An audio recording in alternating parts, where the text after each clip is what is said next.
Today on the show, we got some tough love for Nissan. I've got three things I want to look at that might actually help the company, but it probably also hurt the company as well. So before we get into the tough love with Nissan, I need you to take your finger and just push that little red button that says subscribe.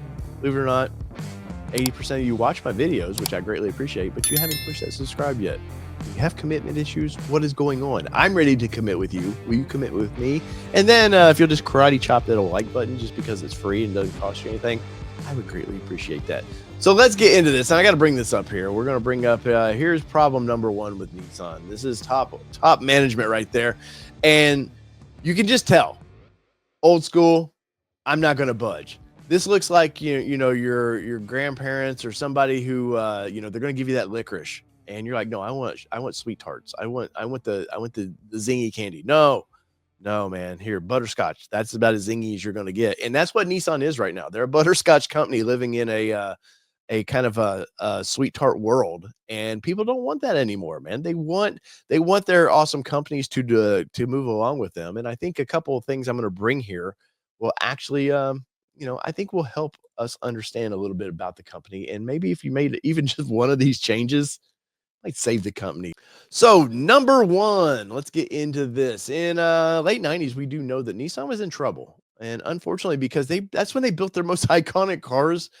I mean, iconic cars was in the 90s, and yet I don't know if it was the economy, what was going on, why they just didn't sell. But, you look at the Skyline GTR, which we did not get here in the United States, and Nissan should be actually happy that we didn't get it here because it's just made the value of that car go through the roof now that we can get it here in the United States, get the old version.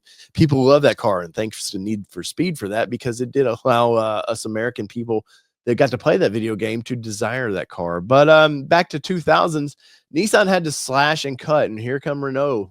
Renault likes to slash and cut with their little boy named Carlos Ghosn. He's got some scissors, and he's just itching to chop through the company. And he actually did a good job of cleaning up a little bit of Nissan's mess, management. It just seems like some of their management within the company just are resistant to change. They're just old school. And, old cranky pants here. He just doesn't look like he wants to change. He doesn't want to change with the times. And times be a changing. And Ghosn come in there, cleaned it up, brought in some new management.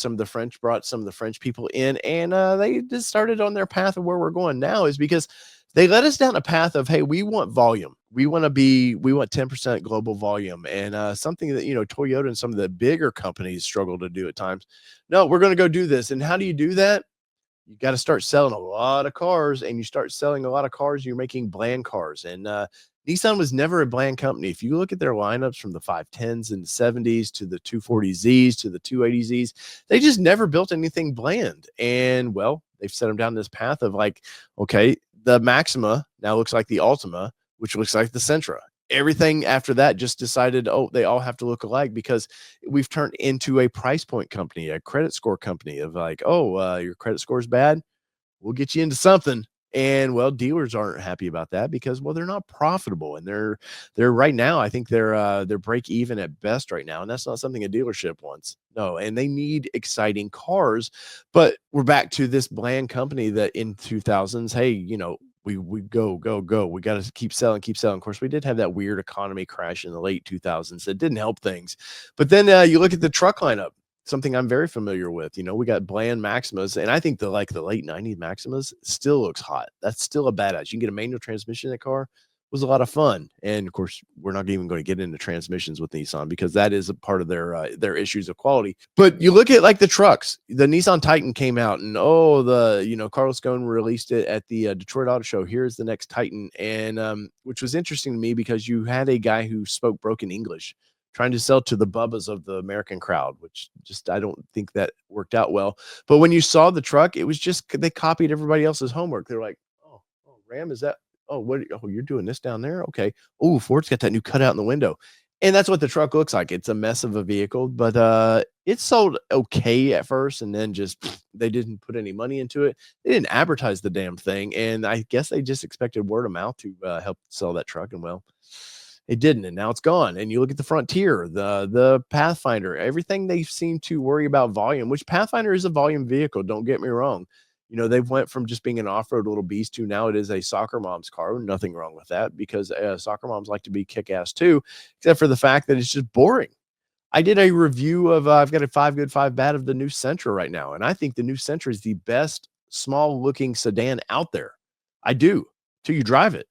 And back to that CVT, just there's no life in that car. And Nissan is a car company that likes excitement. They want to they want to live, they want to have fun. And well, that CVT in that car just ruined that car. And it's sadly because if you could get, just an old R version of a Sentra in this new car that was actually something spunky, I would probably own that car. I think it's a great looking car. But, anyways, back to Nissan, that leads me into design. Designs are just they're bland, they're awful, and I think Nissan needs to clean house of their design studio.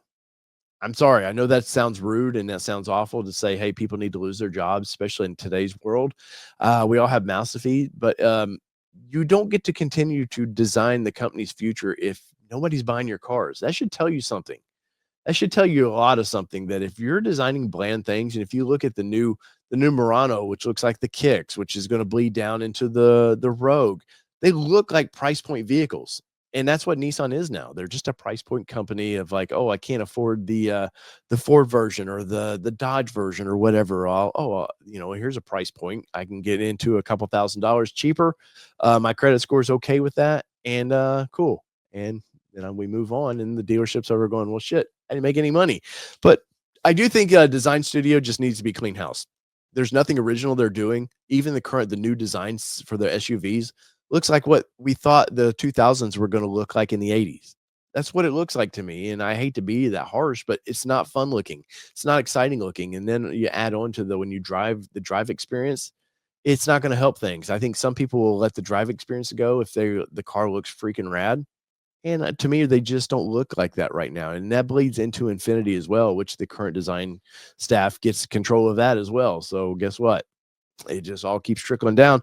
And then we finally look at why is Nissan slow to adapt to changing markets? Nissan at one point they were going to be the leader of EV. It was just them and Tesla. Nobody else was even close. And Nissan got stuck up on the Leaf, and I don't know if it was a funding issue or why they couldn't continue that on into a bigger, something that we have now. You look at they have their electric SUV now, but that's bland and boring as well. It's not fun to drive, and they just aren't allowed to adapt quick enough. You look at the truck lineup once again. The Frontier, they got 16 years out of basically the same truck. It sold about 50 to 60,000 units a year, and it did get up into the 70s at one point. And the current truck is in that market again. It's in the 50, 60,000 market share range, and that doesn't cut it, man.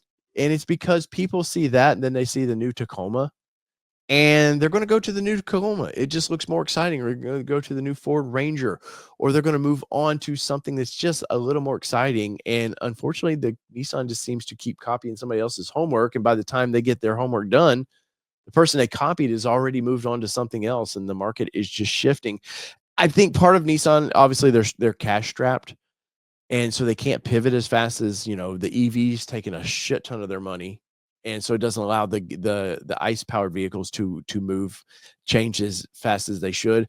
And part of that is just management's focus. We go right back to the top. Management is the issue, and once again, old Grumpy Bear here, he just doesn't look like the kind of guy that's going to be willing to adapt. And speaking of willing to adapt, at the end of the day, they had a perfect partnership for Nissan with Honda. Now, they didn't like the structure at the end of the day. Grumpy Bear there, he didn't want, he wanted to still run the company. And Honda was like, no, you're going to be a subsidiary of us. If we're saving your ass, we're taking control and we're cleaning out management. We're going to do things the way we do it. Because clearly, even though Honda needs a build partner, Honda's doing pretty good without Nissan. Nissan's not doing pretty good without Honda. And news reports came out that, well, management just wasn't going to be up for that. No, they're not going to lose their jobs. And 100% get it. But if you're trying to save the company, maybe you do what's best for the company. And, for the Japanese heritage, there's a lot of pride in the Nissan brand. It's the number 2 brand in Japan. And, well, they're treating it right now. Management's treating it like it's a dumpster fire that they just kind of push out to the street and just let it do whatever. And that's sad to me. And at the end of the day, I love the Nissan brand because they've just done a lot for me in my community. I worked for Nissan for a while, and they kept my family, get my family fed. And I do appreciate that. And what they've done to Middle Tennessee here has just been amazing. They moved their headquarters here to the Nashville area, and I would hate to lose that. I really would. The markets are changing. We lost Bridgestone tires here in Nashville, so I would hate to lose another major player in the auto world because management's just being just doing what they do and effing things around. So in the comments below, let me know what you think about this. Are you a Nissan fan, or what car do you like from Nissan? I'm curious. Let me know in the comments below what your favorite Nissan car is, and will it be mine? We'll have to see. We'll just have to see. So whether it be two-wheel drive, four-wheel drive, or these badass Nissans, well, sort of badass Nissans I like to drive. It's been your All Terrain Nation. I'm your host, David Boyd, and we're out. Peace, everybody. Love y'all. Oh, bring back the freaking Xterra.